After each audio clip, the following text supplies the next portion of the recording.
Good morning, everyone. Thank you very much. We have a great crowd here today. I would like to thank NACCHO for giving me the opportunity to speak on this public health crisis that's impacting families and communities across the United States and share the opening session with three national leaders on the subject of substance abuse. In Cuyahoga County, which is the Cleveland area, we are experiencing overdoses from prescription medication and heroin that have quintupled in the past decade. During today's session, you're going to hear about data across the United States and how this public health crisis is impacting all that we serve on the local, state, and national level. For those of you that have been in public health, we know that data is a very important public health measure. It offers us a baseline on health issues that are impacting those that we serve and gives us a target for reaching our goals. The issue that I would like to share with you today is something that can't be recorded on an Excel spreadsheet. It can't be put on an end-of-year report for a logic model, and that's the stigma associated with the illness of substance abuse.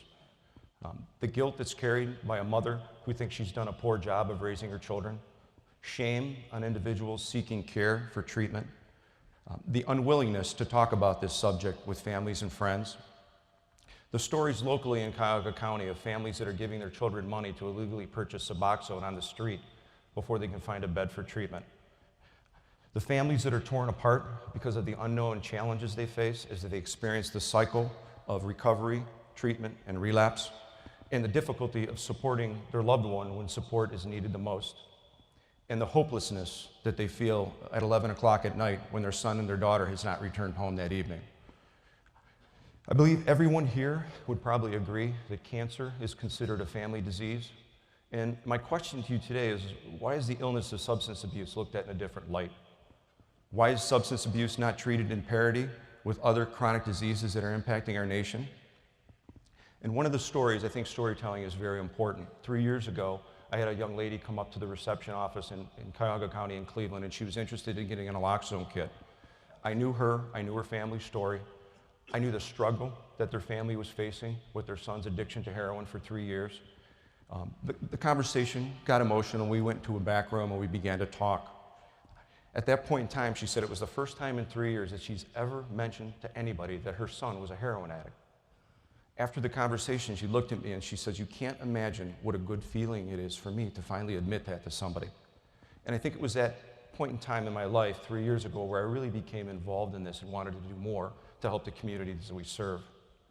I want to leave you with a line from Ohio that we continually talk about. Prevention is key, treatment works, and recovery is beautiful. And now I want to introduce our speakers. Our first speaker today is Director Michael Botticelli. Director Botticelli, can you please come up stage, please?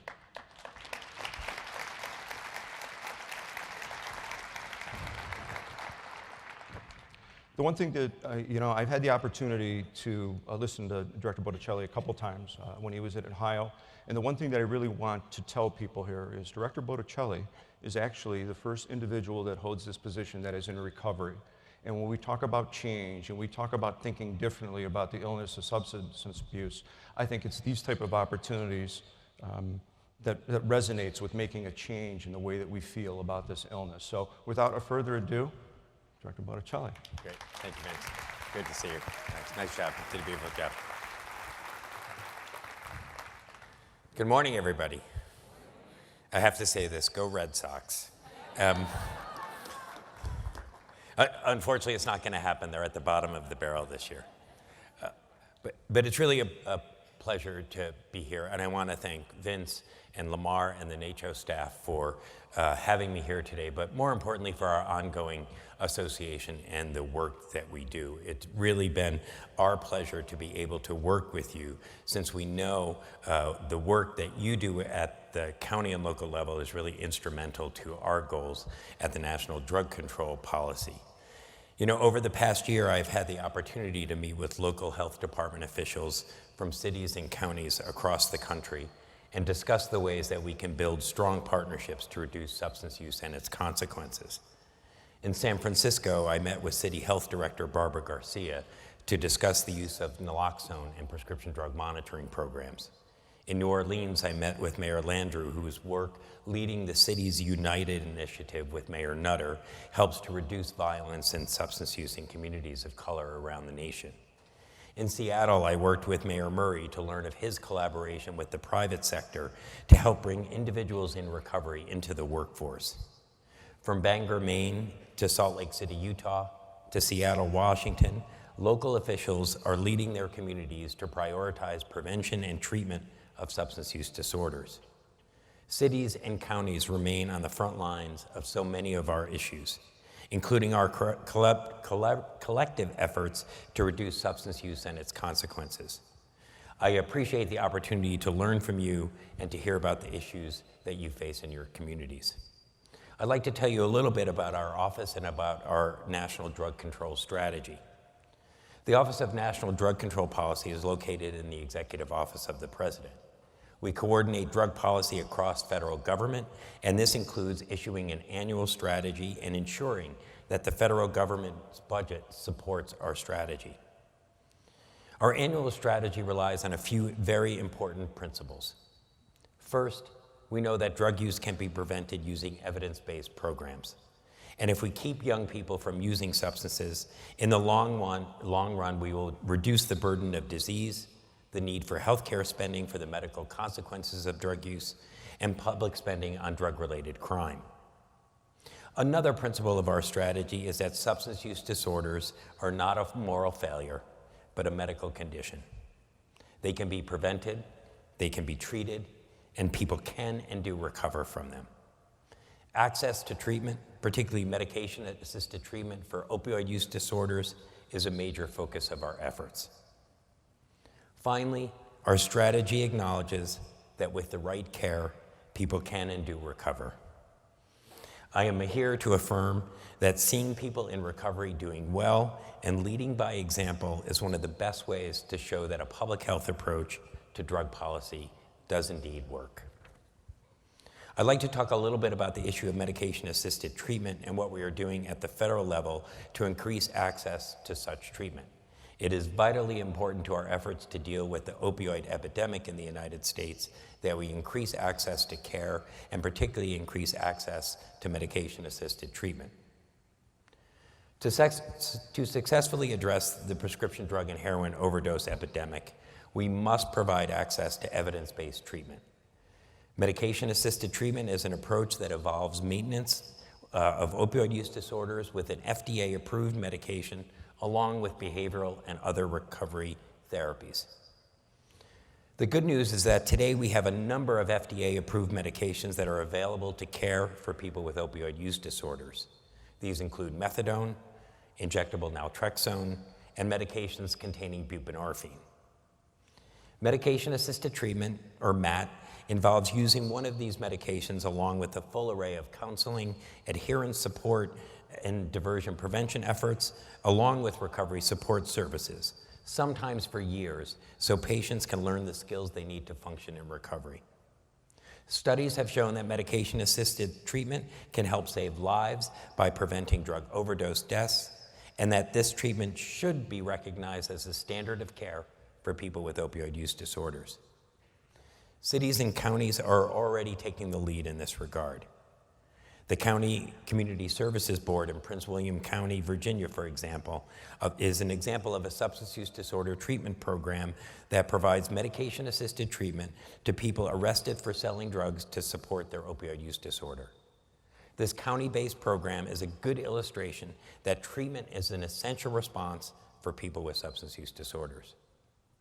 We all know that treatment not only helps people recover from their substance use issues, it also helps prevent injection drug use, overdose deaths, and other consequences such as hepatitis C and HIV. While research shows that only about 4% of recent non-medical prescription pain reliever initiatives begin using heroin within 5 years of their first non-medical use of pain relievers. Therefore, the earlier we identify and treat prescription opioid use disorders, the more likely treatment will help them prevent heroin initiation. This is just a brief overview of our strategy, and there are many other issues that we should discuss today, including criminal justice reform and support for syringe services programs to reduce rates of hepatitis C and HIV. The administration supports a public health and public safety approach to reducing substance use disorders, and this includes our work with the criminal justice system. When justice-involved individuals have substance use disorders, treatment must be a part of their engagement with this system. Between 1982 and 2001, total state correction expenditures increased each year, rising from $15 billion to $53.5 billion. Nearly a third of state prisoners and a quarter of federal prisoners used drugs at the time of their offense. These figures are staggering, not only because of the sheer number of people who are incarcerated or under criminal justice supervision, but also because of the role that drugs and substance use disorders play in crime. We support alternatives to incarceration because we know we can't incarcerate addiction out of people. But in cases where incarceration is appropriate, treatment should not stop at the prison door. The administration is pursuing reforms that expand the availability of treatment, including medication-assisted treatment for justice-involved individuals. Also essential to our criminal justice reforms efforts are drug courts and other diversion programs. These programs should accept individuals on medication-assisted treatment, allow them to remain on these medications, and not require them to stop prescription medication in order to complete a diversion program or probation. I know there are innovative leaders in this room who are implementing change at the local level. Your leadership remains critical when it comes to establishing alternatives that meet the needs of individuals and their communities. Overdose is not the only serious consequence of opioid abuse. Earlier this year, Indiana Governor Mike Pence issued a public health disaster emergency order in response to an outbreak of HIV in the southern part of his state. Between January and April 2015, the Indiana State Department of Health diagnosed HIV infection in 135 people. Historically, fewer than 5 cases of HIV have been reported annually in Scott County, where the outbreak was concentrated. We were tremendously encouraged by the speed with which state and county health commissioners in Indiana confronted this issue, and I commend them for approving a syringe exchange protocol to address this public health crisis and implementing a holistic response that includes substance use disorder and infectious disease. We were also encouraged by the House and Senate appropriation language that removes many of the congressional restrictions on the use of federal dollars to support syringe access programs. City and county officials are instrumental in preventing young people from using substances, stemming the tide of opioid overdoses, and leading the charge on treatment. Many of you, such as Cuyahoga County, Ohio, are leading the way, creating task forces that encourages prescriber education, expanded treatment options, and the use of naloxone, particularly by law enforcement. Thank you for your sustained collaboration with us on these efforts and all you do to make ours a better, safer, and healthier country. Thank you very much. Great. Thank you, Vince. Go sit down. Great. Thank you, Director Botticelli. That was fantastic. Our next speaker today, Dr. Barbot, please come up.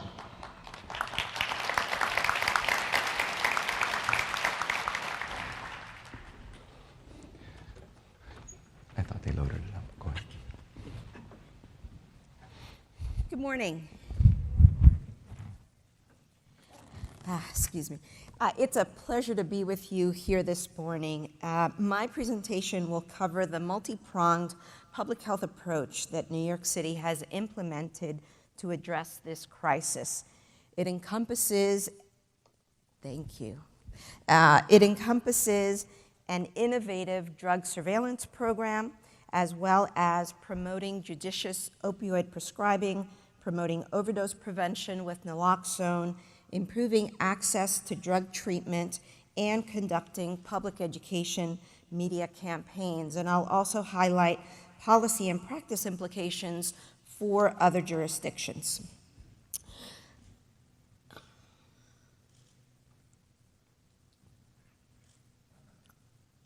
Where do I point it? There we go.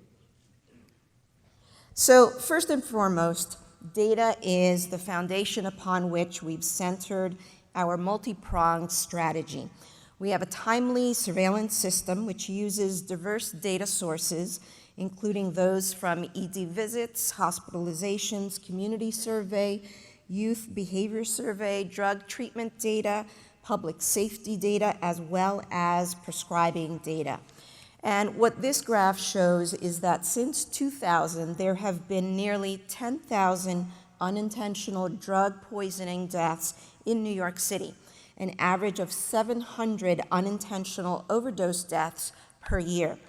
Opioids that you see there in red are involved in more than 3/4 of the drug overdose deaths. And unlike many other jurisdictions, we have consistently had higher numbers of heroin-related overdoses, seen in blue, than opioid analgesic deaths, seen in orange.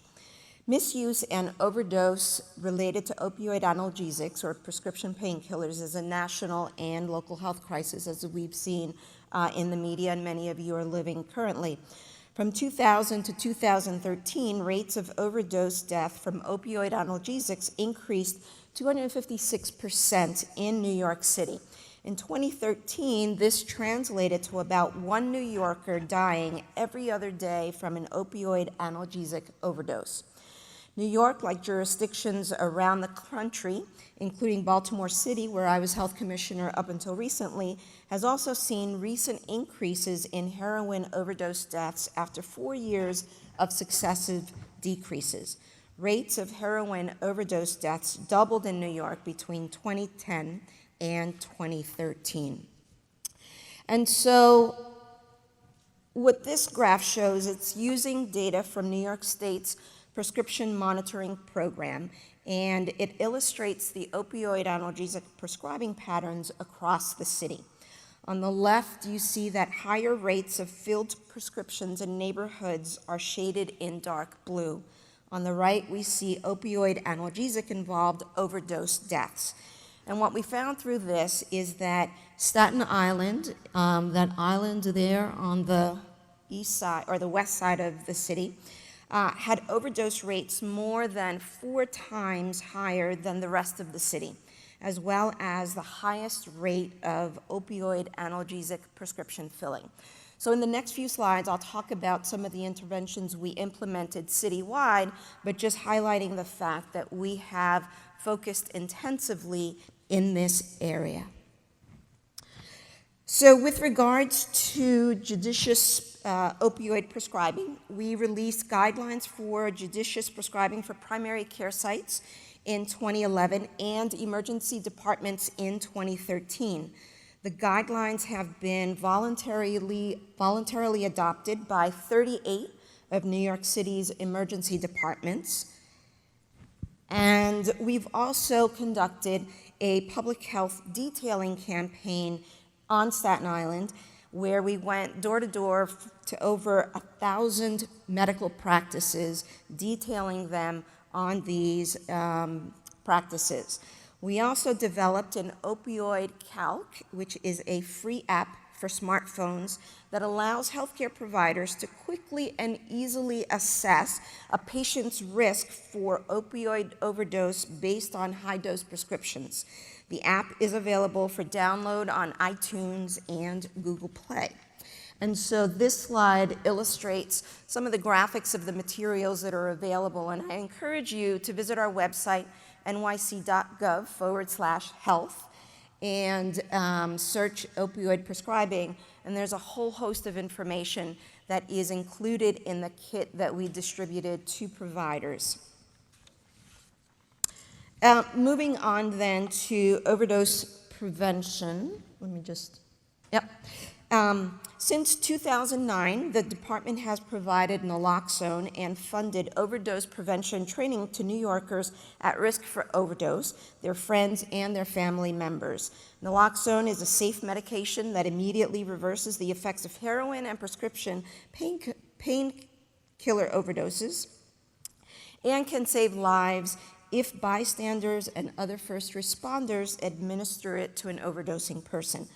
In 2011, we distributed 4,000 kits, and in 2014, that number went up to more than 10,000.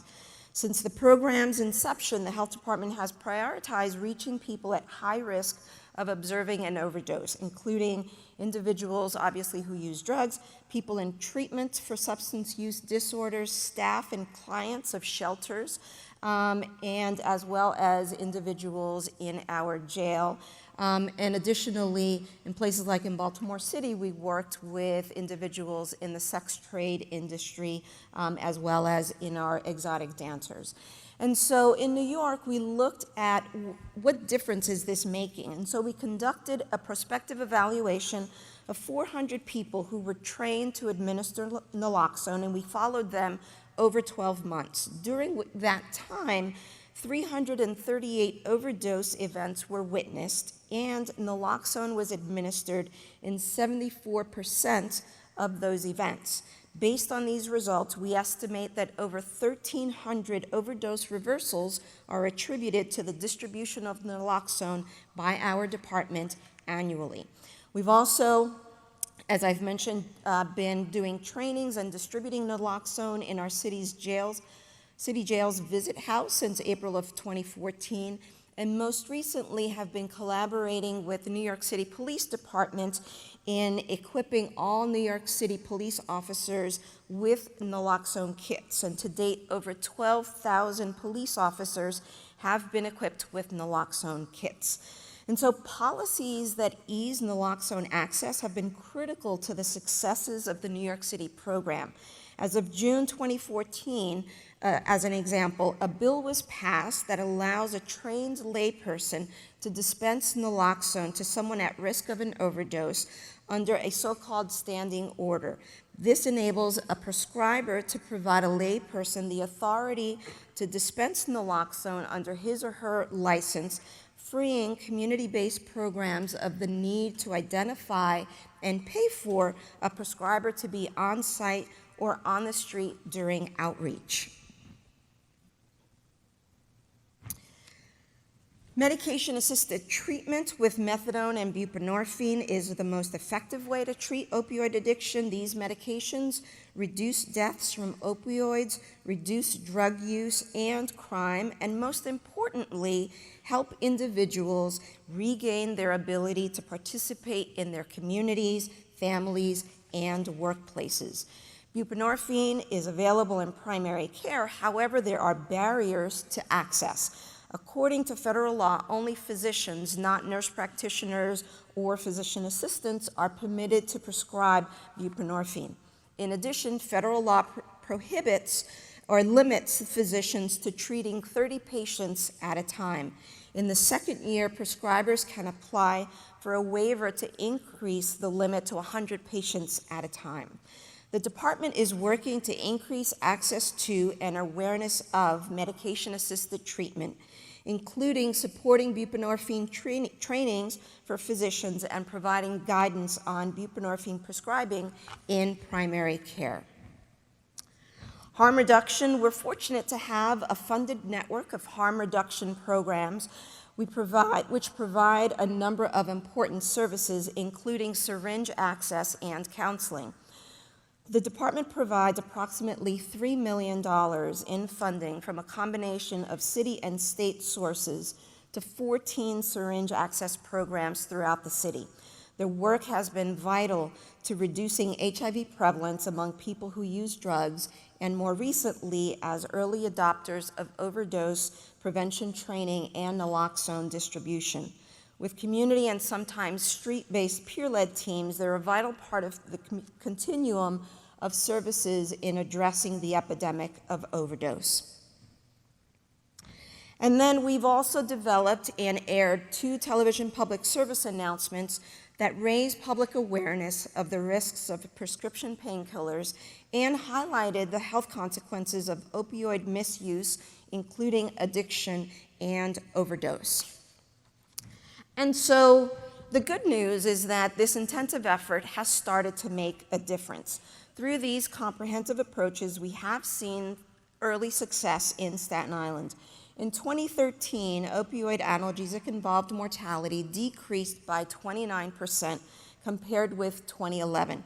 A real and promising impact, but it's clear that there's still work to be done to have the needle or the curve be bent throughout the city.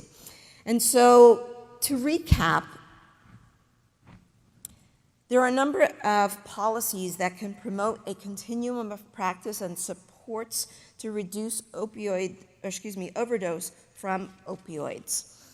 I've already talked about the prescribing aspects, and I just want to emphasize that health departments play a vital role in championing best practices and working with health systems to test new strategies such as prescription defaults that encourage a limited day supply of opioids for acute pain, and additionally integrated opioid dosing calculators that can raise awareness among prescribers of risky dosing patterns.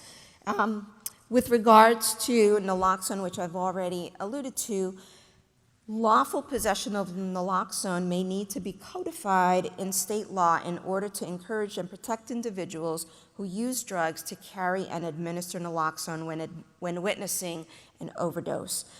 In addition, since people who are overdosing can't self-administer, third-party prescribing, where naloxone is prescribed to someone who is likely to witness an event, is a key feature of community overdose prevention. Access to effective treatment is, as I mentioned, a vital component, but many jurisdictions have barriers to access for a number of reasons. Inadequate numbers of providers, inadequate insurance coverage, and underlying all of these, as was alluded to earlier, is the role of stigma. And health departments really have a role in reducing stigma and raising public and professional awareness of these medications. And it's a central role to our vital importance as a public health entity. Additionally, as I mentioned, with regards to harm reduction, many jurisdictions, unfortunately, don't have laws or regulations that permit access to sterile injection equipment, despite the strong scientific evidence that such access can prevent HIV and hepatitis C transmission. Laws that protect an individual from arrest and prosecution for possession of syringes obtained through syringe access programs or pharmacies can encourage clients to return syringes and to use their services consistently. And laws such as the Good Samaritan Law, which we have in New York, protect individuals from prosecution when they call 911 to save a life in case of an overdose, can promote help seeking from 911 or other emergency services.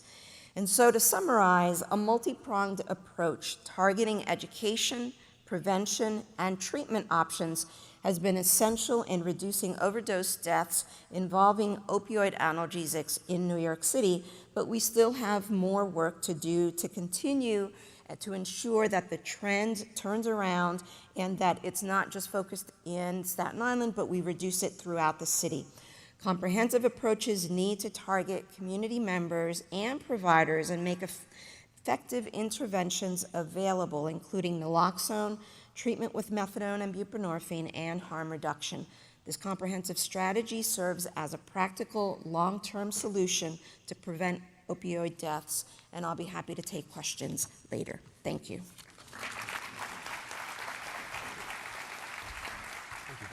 Appreciate it. I think, having been doing this and focused on this for probably about the past 5 years, the complexity of this problem is just, it's overwhelming at times. And I think, really pushing the issue of collaboration is key, whether we're working on the state, local, or national level. And every time I hear presentations like that, it initially seems very overwhelming. But I think everybody here is willing to put forth an effort, because when it comes down to it, it's all about saving lives. And I think when you focus on that standpoint of saving lives, I think it's really, really important. Our next panelist is Dr. Jennifer Walthall. She was appointed as the State of Indiana Department of Health Deputy by the State Health Commissioner and the Director of Health Outcomes by Governor Pence on November 3rd, 2014. Dr. Walthall is currently an Associate Professor of Emergency Medicine and Pediatrics at Indiana University School of Medicine. She also serves as the division chief for pediatric emergency medicine and the program director for the emergency medicine and pediatrics residency. Previously, she worked as a attending staff physician for Methodist Hospital, Emergency Medicine and Trauma Center, and Riley Hospital for Children. She also held a number of roles specializing in clinical emergency medicine and pediatrics, both as an academic and a practicing physician. She earned her undergraduate degree from the University of Houston Honors College and her master's in public health at Indiana State University. She earned her medical doctorate at Indiana State University School of Medicine. So once again, it seems like the Big Ten is very well represented here today. Dr. Walthall, please come up, please.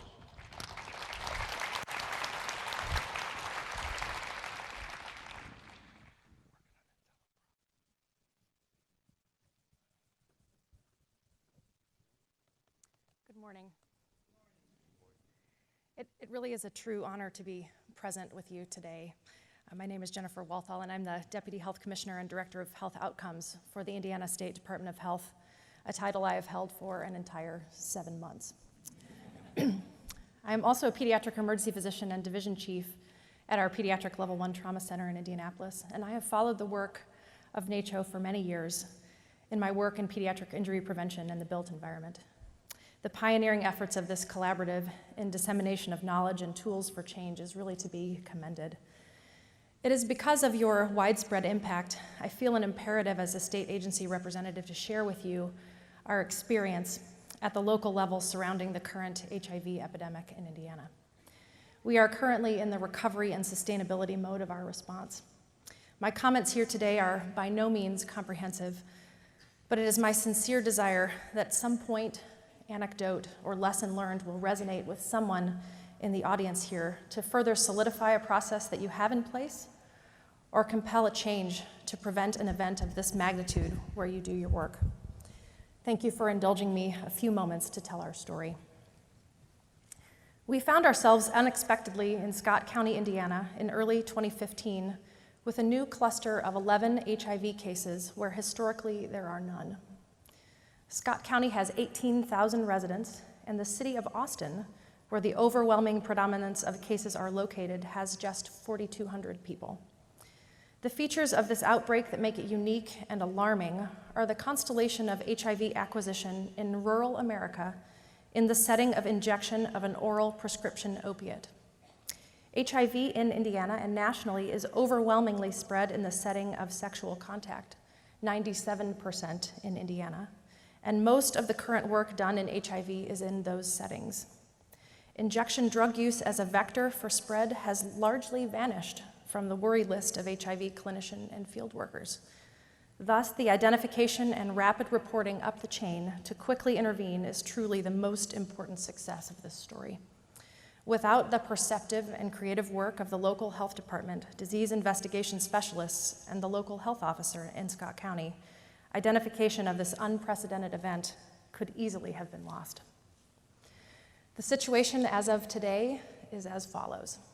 We have identified 173 positive HIV cases in Scott County, Indiana, with an 88% co-infectivity rate of hepatitis C virus. 96% of cases are due to injection drug use of the prescription opiate Opana, with the primary ingredient of oxymorphone. This includes multi-generational needle sharing, 3-4 generations at a time, and injections ranging from 4 to 16 times a day. Nearly all contact tracing is complete, with a current contact testing positivity rate of 40%. Each case has on average 8 unique contacts with a range of 4 to 80. As you can imagine, DIS work in this case of tracing down 80 contacts for an HIV-positive individual has truly been a heroic enterprise. As of today, all citizens who have indicated an interest in inpatient detox have been placed or are scheduled for placement into a bed with an average wait time of less than 10 days, which has decreased from prior of up to 6 months. So again, an extraordinary success here. The HIV epidemic in Scott County is a warning cry to the neglect of rural America, not just in public health, but in the multifaceted and interconnected social determinants that, when left to reach their logical conclusion, lead to disastrous outcomes. Economic downturn, lack of education support, unemployment, and uninsured status quickly transition to health implications. Hopelessness becomes pervasive, and mental health needs surge. Substance use is the face of the final common pathway of these unmet needs, and the opiate addiction epidemic surges across our entire nation, perhaps at its worst where the resources are the least. When lack of education and hopelessness become bedfellows, a focus on positive behavioral choices, safety, and personal protection are lost entirely. I would like to spend a few moments outlining the highlights of the HIV response to date as a model of how public health outbreak and preparedness models can be applied together, but also as a precautionary tale to support a culture of prevention. Our team combined an incident command structure from our preparedness division with the public health approach to an outbreak as a means to address the multiple factors that led to this particular situation. We were able to do this massive mobilization of resources under an unprecedented declaration of a public health emergency by our governor after extensive briefing from ISDH leadership and CDC experts. Additionally, because of concurrent policy work that I'll describe in a moment, many of the tools afforded us during the executive order are now available statewide to assist in true prevention and enhanced surveillance, not only for HIV and hepatitis C, but for opiate overdose deaths and prescribing practices among providers. When ISDH arrived in Scott County and began to assemble partnerships, it became very clear that we were back to the basics. Despite the fact that Ryan White grew up and left his legacy of knowledge and acceptance of HIV less than 3 hours away from the epicenter of the outbreak, we encountered an entire generation of citizens who have grown up without a basic knowledge of what HIV is and how it was transmitted. Neighboring counties would not send their tennis teams to the local high school to come and play tennis with the students at Austin High School. People were not coming in to have dinner at the local restaurants because they were afraid they would be acquiring HIV at the local Pizza Hut. Our public awareness campaign, we had to really build from scratch. There was nothing like it that existed. We are thankful to the New York Health Department for loaning us some of their information, but we created the You Are Not Alone campaign from scratch to really educate and re-educate the public about what HIV is, how it's transmitted, and how it can be treated. The command center that we established quickly became a community outreach center in the truest sense and was affectionately termed the one-stop shop. And I'd like to describe this one-stop shop as a model for really how this complex issue of opiate addiction, HIV, and hepatitis C concurrently occurring in an outbreak can be used in other settings for how to approach this really complex process. This facility was conveniently located in a walkable location for Austin residents, and it provided the following services from April 1st to June 26th. A total of 1,146 unique visitors visited the one-stop shop. Recall that this town is 4,200 people, including children. So we had outreach to over a quarter of the citizens of the entire city at our one-stop shop. We enrolled 419 individuals in insurance. We issued driver's licenses or state IDs to 142 individuals. Recall, in order to get insurance, you have to have a birth certificate or a state ID, and so it doesn't really make any sense to have insurance enrollment without having those other services co-located and available. We issued birth certificates to 256 individuals. We immunized 398 individuals. We provided mental health services to 110 individuals. We enrolled 119 individuals in HIV care coordination. We did HIV testing for 349 individuals and provided job training and job identification through the Department of Workforce Development to 51 individuals, all located under one roof. Additionally, in this setting, we provided HIV and hepatitis C clinical services, and for the first time at this level, instituted PrEP services. And I'm going to describe PrEP here a little bit more in a moment, but PrEP is an acronym for pre-exposure prophylaxis. And this is an extraordinary public health measure that prevents high-risk HIV-negative individuals from acquiring HIV from either a high-risk sexual partner or an injection drug needle sharer.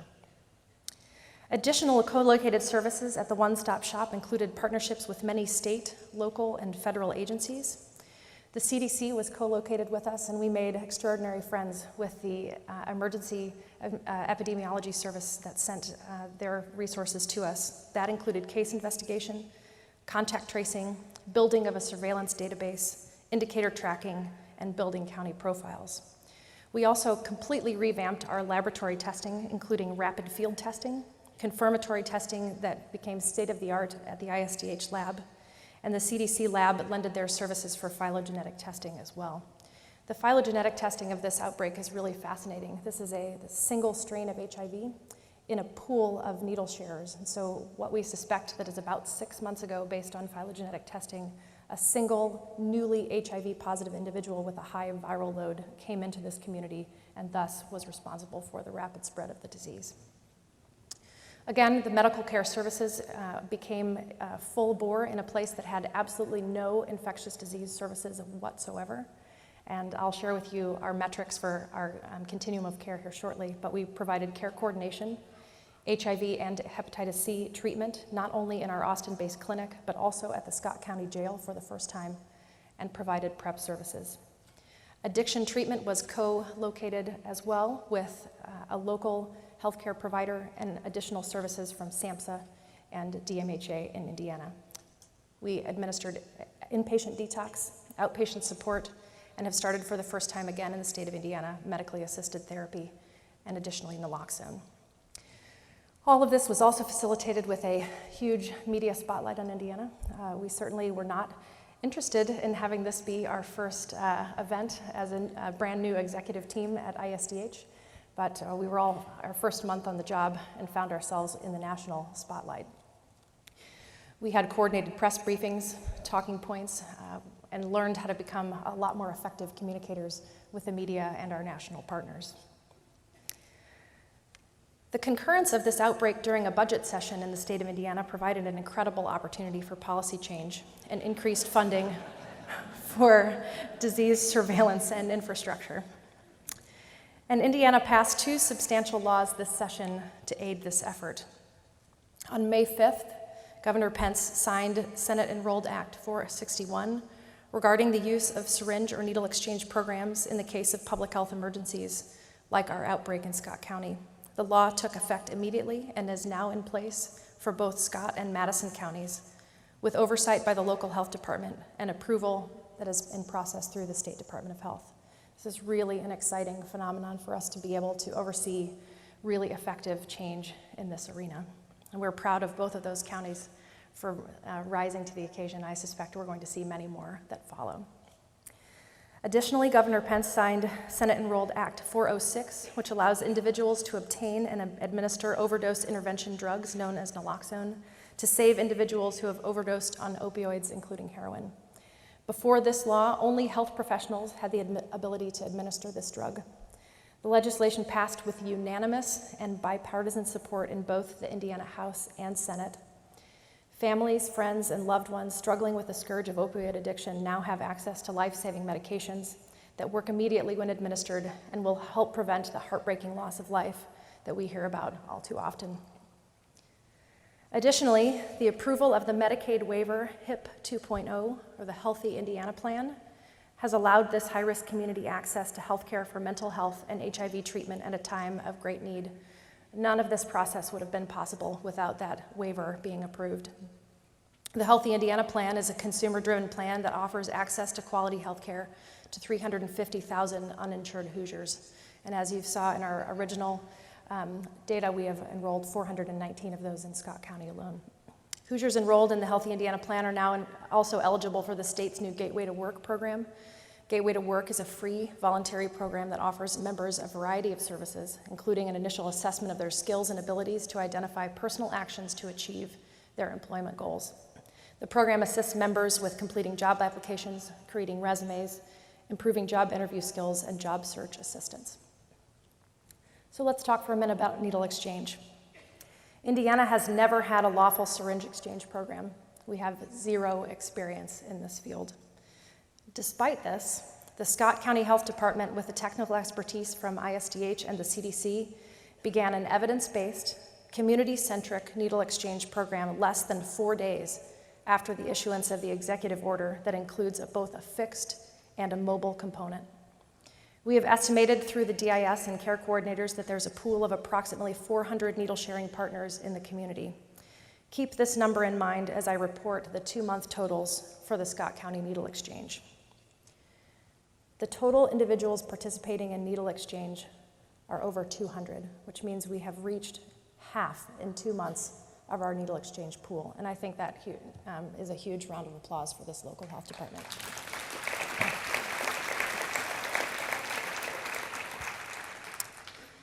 Keep in mind that syringe exchange programs are not a panacea.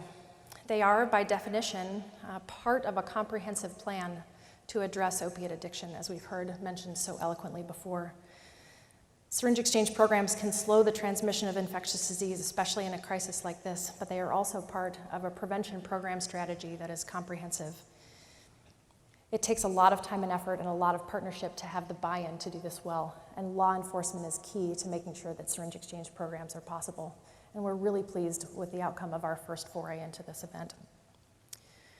The metrics that we are following for the HIV response are meant to gauge the effectiveness of services in decreasing the spread of HIV and hepatitis C in the community. We call this our care continuum model. And to this end, we track those engaged in HIV care, those enrolled in HIV care coordination through the local health department, those on antiretroviral treatment and viral load suppression. I'm thrilled to report that in just 3 short months, in a county that had no HIV resources, no local addiction resources, and a health department of 3.5 people, we have achieved 75% patients in care, 43% on antiretroviral treatment, and an unbelievable 15% already virally suppressed. This is public health in action.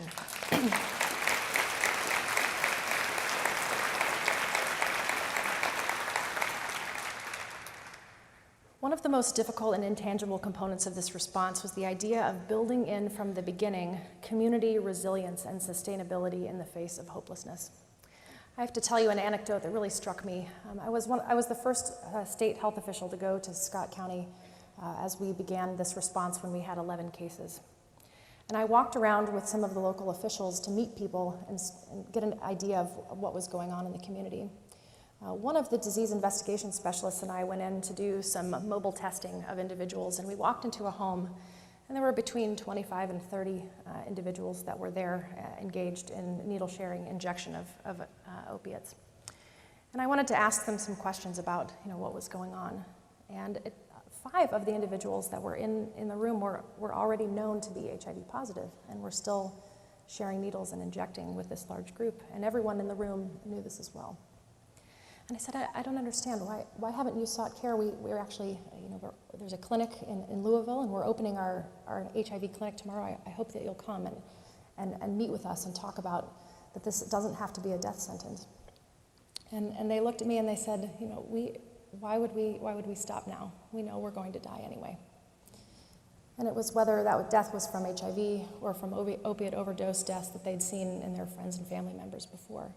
But building in community resilience from time zero, I think, has been one of the biggest success stories moving forward. It remains to be seen what the success looks like as generations unfold, but the key that we've found to date is repetitively soliciting the voices of every partner and assisting in creating a framework for ongoing communication and reporting structure, and gaining the trust of everyone in the community that we're working together to promote their health. We have so many partners, I couldn't list them all in making this response work. SAMHSA, CDC, HRSA, national policy groups, law enforcement, the jail system, the DOC, the faith-based organizations that have a phone tree that will drive people to their inpatient detox beds when they need them, hospitals and local healthcare providers. Just a phenomenal and overwhelming comprehensive response to a healthcare crisis. And what are we doing now that our one-stop shop is closed?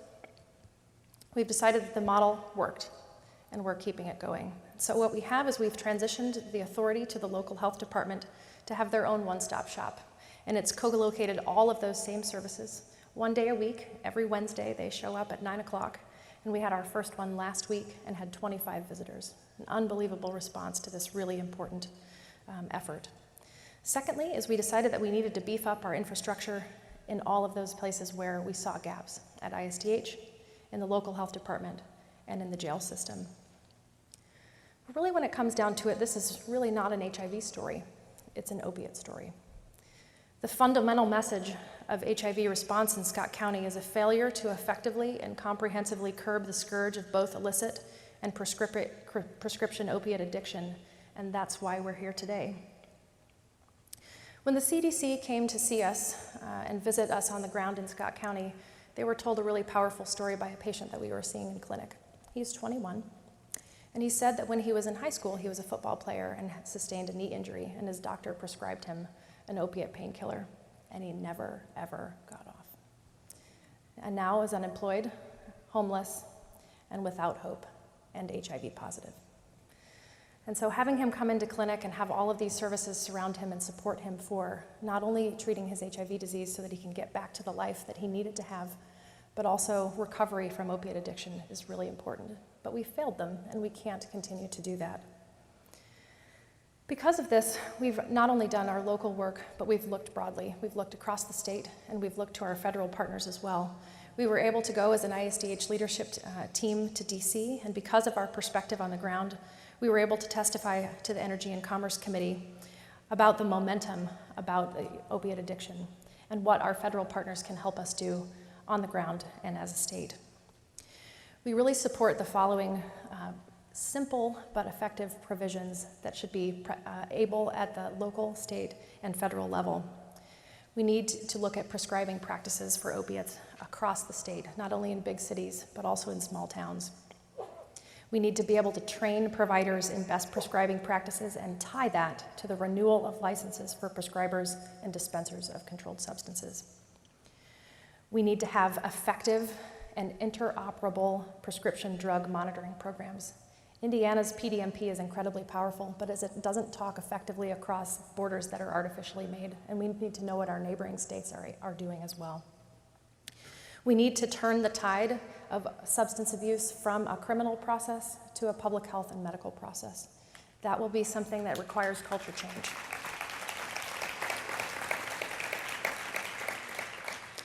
We need to advance the education and awareness of healthcare providers and patients and the public regarding the risk of abuse and of prescription opiates before they take them. And we also need to establish a prescription drug abuse and heroin use awareness campaign wherever we are that is heard by every individual. And we need to make naloxone available as wherever it can be made available. As Governor Pence said when we sat next to him in our briefing, let's spray it in the air. So what can local health departments do? You can see the big picture. This is an overwhelming process, but big picture is important. When just taking one component at a time, another component gets lost. And so every single piece needs to be part of the comprehensive solution.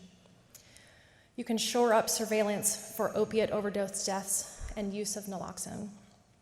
You can co-locate services for HIV and hepatitis C testing, behavioral health, and insurance.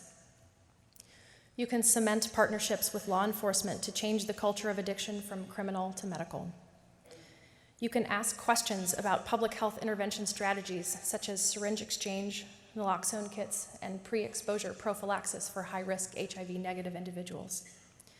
And as we have done, you can educate, learn yourself, and then educate again.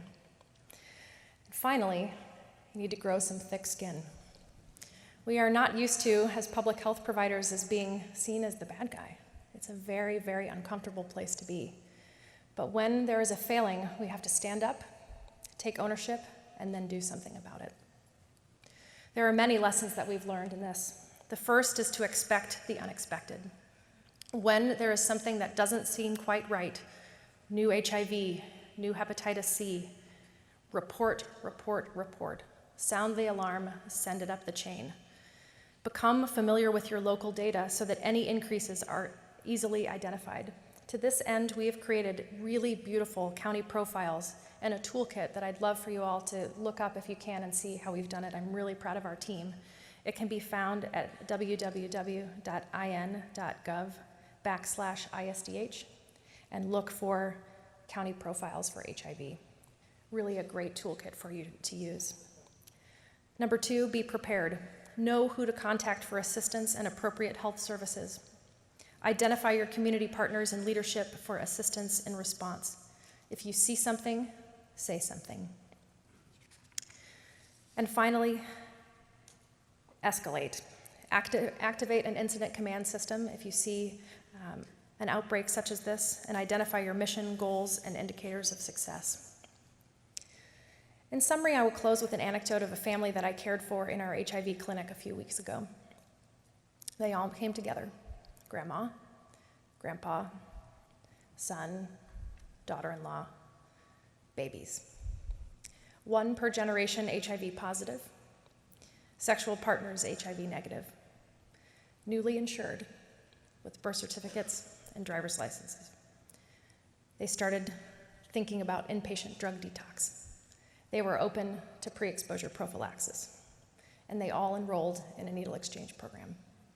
This is the success and the beginning of a new life for Scott County. This small but mighty community, I hope, will serve as a beacon for all of us for several reasons. A warning for the consequences of an underpowered public health infrastructure, and an inspiration for what can become the standard operating procedure when partnerships and resources are applied in thoughtful and evidence-based ways. I've personally come to love this community. It is small-town America, where I was born and raised, and where my family continues to farm about 90 minutes from where we stand. It is where hope should spring forth, not go to die. My hope is that the things that we have learned from this experience will allow us to move forward as a nation to solidify public health surveillance that works, build mental health and addiction services that protect our most fragile and vulnerable, and develop an educated healthcare system that understands the perils of opiate prescribing, and support communities to build economies for resilience. It is my sincere hope that I've been able to paint an adequate picture of the heroic work of the many partners across sectors to achieve these early successes. However, the work of Scott County remains to be done. HIV is a chronic disease and a new normal for these Hoosiers. Even more importantly, the scourge of the national opiate epidemic remains the real focus to keep the rest of our nation's small towns off the precipice of these life-changing disease processes. Unless we work together creatively to employ all tools in our armamentarium, the Indiana story will not be ours alone to tell. Thank you.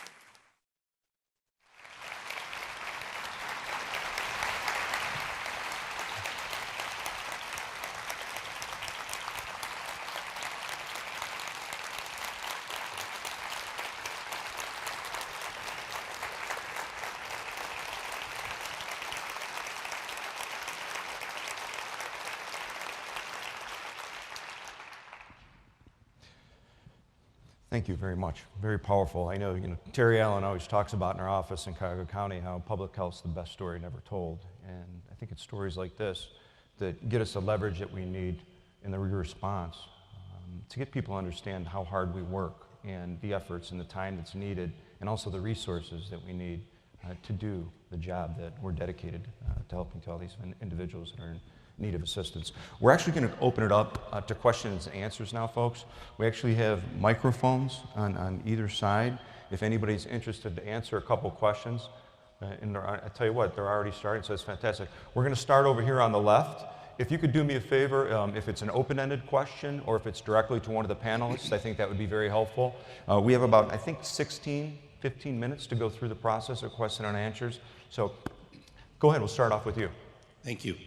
I'm Rick Vogt from Denver, Colorado, and I just wanted to ask all the panelists, basically, there is a new effort by the Food and Drug Administration to make these opiates less injectable in terms of their formulation. Do you think this is going to help, and have you seen any benefits to date? So I'll start off. In 2011, we actually released a prescription drug abuse prevention plan, and part of our overall efforts, and again, this needs to be a comprehensive response. I think everyone acknowledges that there is not necessarily a silver bullet in our strategy here, but continue to promote the development of abuse deterrent formulations of our opioids becomes particularly important. And I will say the Indiana case is a really perfect illustration of why this is important. Actually, the manufacturers of Opana, which was the drug that was being injected in Indiana, petitioned the FDA for abuse deterrent recognition. And the FDA said, no, you didn't do a good enough job of approving the abuse deterrent formulation of Opana.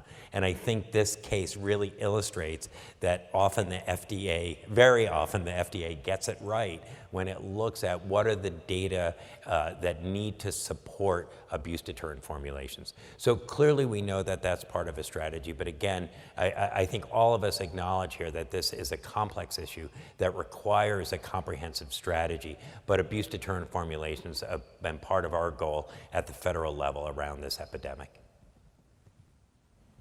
Certainly, we learned that this particular drug has a different formulation, but people are smart, and the process of being able to bake the medication and then peel off the protective coating and then extract the injectable form was possible.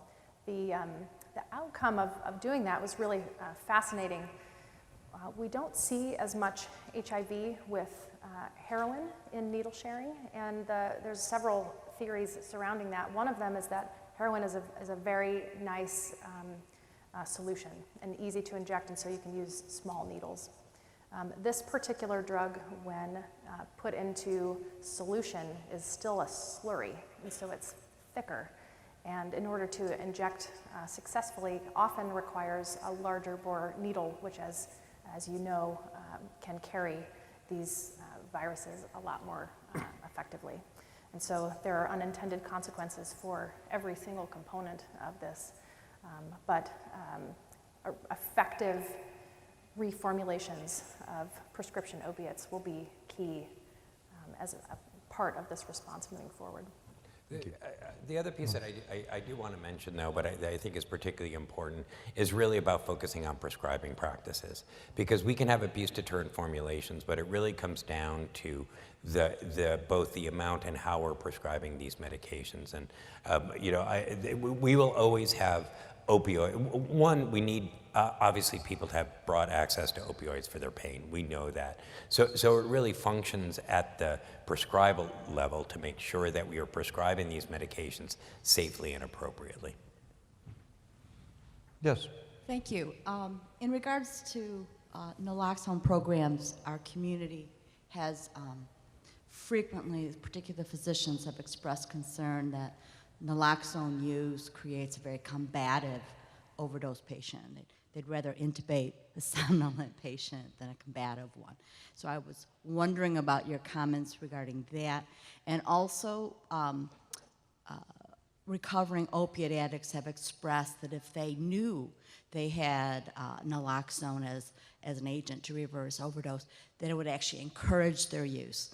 And our law enforcement agents have said that this is a tool to encourage opiate use. And I just wanted your comments about those two rebuttals. Well, I'll just say, in my experience in Baltimore City and in New York City, we have not, come across the issue of the naloxone encouraging drug use. It, by and large, by police as well as treatment providers, is recognized as a life-saving medication. And part of the training is to make people aware of the fact that when you abruptly reverse someone, they are going to be in a state of agitation, but that's not reason to want to intubate them, and that shouldn't, and you're going to be using this medication out in the field, not necessarily an ED per se. So I like the way that the governor put it, spray it in the air. That's incredibly helpful. I think, locally in Cuyahoga County, that subject came up. I had the media come to our office one day and said the same thing. They've been hearing rumors that children actually obtain these kits and they go to these parties because they know that if they overdose, somebody will save them. And my response was a number of third-party people that come in, the moms, the dads, the grandfathers, our data doesn't show that. I think it's something that's out there. It's a rumor. And I think that goes back to changing the stigma of this illness. And I think some of the beautiful things that I've seen over the past couple of years is law enforcement in our community in Cuyahoga County saying they are initially resistant to carry this, but now that they're in the process of saving lives, they get it. They want to carry it. They want to learn more about this problem. So, that would be my response. And Director Botticelli. Well, the other piece of having, being in public health for a long time, we've had to answer these kinds of questions for a long time, right? And part of it for me, and I think part of the way to answer this is, yes, there's no evidence of this, that, we want to use it as an opportunity to get people into treatment. But it really comes down to our fundamental belief of whether or not people with addiction, are their lives worth saving. With no other disease, I know, thanks. But with no other disease do we predicate reviving someone based on being compliant with treatment. So we don't say to someone who's having a heart attack, who's morbidly obese, we don't think it's a good idea to give you CPR because we're concerned about whether or not you're going to be compliant to treatment. So part of this is, I think we fundamentally have to answer people's concerns and questions. We really have to do that. But I think we also, again, I think it goes back to this underlying stigma about whether people who are active in their addiction, whether or not their lives are worth saving. The other thing I would add is we get the same pushback with regards to syringe exchange programs. And allowing people to exchange syringes is just going to promote their habit. Or we're going to have syringes all over our community. And I think one of the things that is central to our approach is providing the data and the research. And to the extent that we can share that across jurisdictions and say that, it's not just unique to our community, it's been done elsewhere, it's been done internationally, and this is what we're seeing is also very helpful. I just want to say one more thing, and Vince, you started this session by talking about the importance of story and the term people. Many of us in the public health world know that science and data alone are not sufficient to drive public policy. And this is where the voice and people's stories become really, really important. We have parents, across this country who I think have been incredible champions, and also promoting people in recovery and sharing their stories so that this is not just about all the negative consequences, but showing people who've come through it, where we've gotten them into treatment, where we reversed over it. So I think telling the personal side of kind of the recovery equation becomes equally important in many of our communities. Next question over there. My name is Mara Peruzer. I'm from Tri-County Health Department in Colorado. And I want to congratulate New York City on what you did. It was great that as we all know, everything needs to be comprehensive. So you had a great comprehensive approach and you saw that reduction in mortality. But my question is, have you seen are you tracking other indicators? Have you seen a reduction in usage? In our area, mortality, the numbers are so small, and which to be expected, we know mortality is just the tip of the iceberg. So I'm curious what other indicators you're tracking and how you're getting that, who you're working with. Do you use heroin as not on the BRFIS?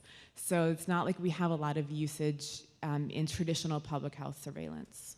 So we look at public safety data, we look at treatment center data, and we also look at prescribing data. It's very hard to get a sense of what that N is with regards to the numbers. We have challenges in trying to figure out, what's the adequate coverage percentage in terms of syringe exchange to ensure that we've minimized transmission of disease. So I wish I had a clear answer for that, because I think it's an important question, but it's very difficult for us to know what impact we're having in terms of reducing the number of new users. I think what we are seeing, however, is an increase in the number of individuals who are accessing services. We don't have as good data in terms of how long they're staying in services. That's something that we're focusing on.